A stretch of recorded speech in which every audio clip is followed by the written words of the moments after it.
Here in Boston on the day after. And maybe the most striking thing about this city, the day after the bombings, is not just that Boston is rising up. Of course it is. It's a great American city. But that it is doing so under a kind of armed guard. The police presence here is very strong on the streets. In fact, several blocks behind me there, where the finishing line of the Boston Marathon was, where those bombs went off, they're still blocked off. It's an active crime scene back there. And the presence of the uniformed military personnel patrolling the streets of a great American city, it's a different feel here.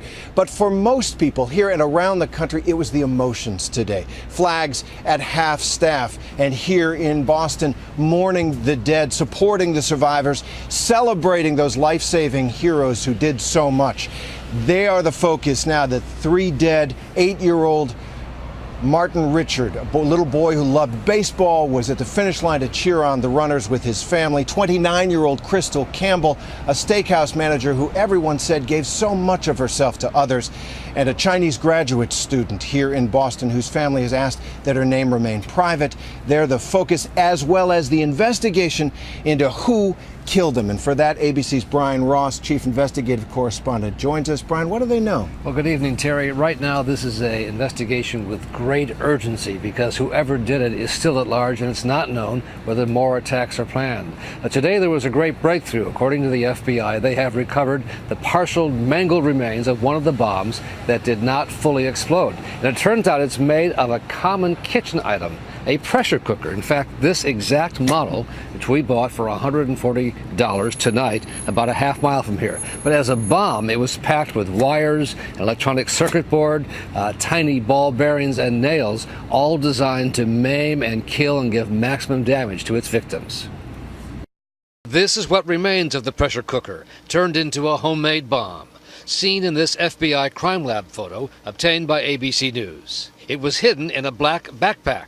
What's left of it seen in this photo. The simple bombs were responsible for 12 seconds of horror. Cell phone footage shot by a spectator between the 2 explosions. I have a victim here with shrapnel in the leg. Need another ambulance down here at 755 Boylston. They're on the way, sir. They're on the way. I want all the SWAT team to go back to the base right now and get their rifles, get their gear. Authorities are going through race day videos frame by frame.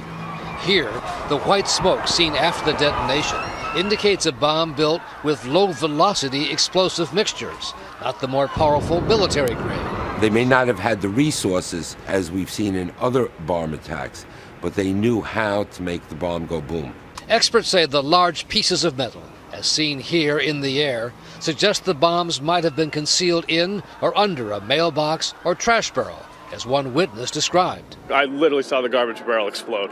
And I saw the flash, the fire, the smoke, and I just ran as fast as I could. As federal agents and police continued to look for the tiniest of clues Tuesday at the crime scene, officials said they had learned a lot about the nature of the pressure cooker bomb. They have a timer device on them. It appears that this device may have been dropped in a backpack, either inside the trash cans or right outside the trash cans. Counterterrorism officials have been warning about the threat of the readily available pressure cookers for years. In 2010, the failed Times Square bomber tried to use one. An al-Qaeda internet site even provides a step-by-step manual on how to build a pressure cooker bomb. And this demonstration video from Nepal News shows their potential power. We find that the pressure cooker bombs are used quite extensively in Afghanistan and Pakistan. So in other words, this is a very similar device to the IEDs that we have found throughout Afghanistan used to kill our soldiers. Law enforcement officials say there is still no solid evidence that links the marathon bombs to al-Qaeda or to anyone else.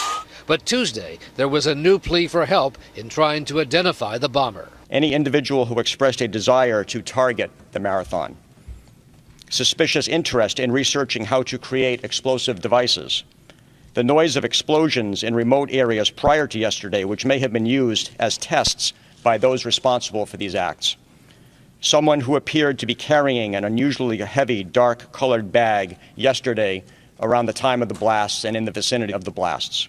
The efforts to learn who is behind a bombing often require great patience and persistence.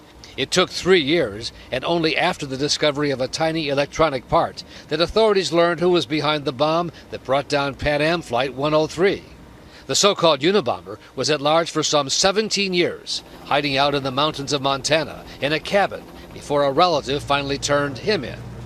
In Oklahoma City, authorities got lucky in a few days tracing the debris of the truck bomb and its axle to the rental firm and then to bomber Timothy McVeigh. What are you looking for around here? Well, actually, they're going to try to capture everything they possibly can think will be tied to the explosive device itself. Mike Sullivan, the former head of the ATF, the federal agency that investigates bombings, gave me some insight Tuesday near the Boston crime scene. Even the smallest piece of evidence that we would look at and would simply walk over, they would capture and say that's a treasure trove for them. Even a little piece like that?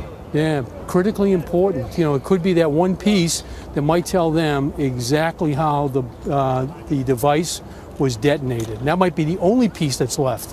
As Boston remained a city in grief Tuesday, with a 15-block crime scene at its center, President Obama vowed those responsible would be caught and brought to justice. What we don't yet know is who carried out this attack or why, whether it was planned and executed by a terrorist organization, foreign or domestic, or was the act of a malevolent individual. But we will find out. We will find whoever harmed our citizens, and we will bring them to justice. A lot of questions, obviously, at the beginning of a major investigation. And Brian, as if this wasn't enough, there is today what appears to be another terror scare, this one in Washington. What's going on? A kind of scare, a suspicious letter sent to Mississippi Senator Roger Wicker, and it had a white granular substance. 2 field tests indicated it was ricin, a highly poisonous substance. Now, those field tests are notoriously inaccurate, and the material's been sent to a lab to do a full test, and we'll know the results sometime tomorrow.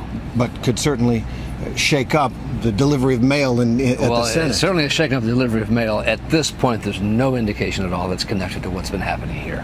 Okay, Brian Ross, thanks very much for that and for the report on the bombing.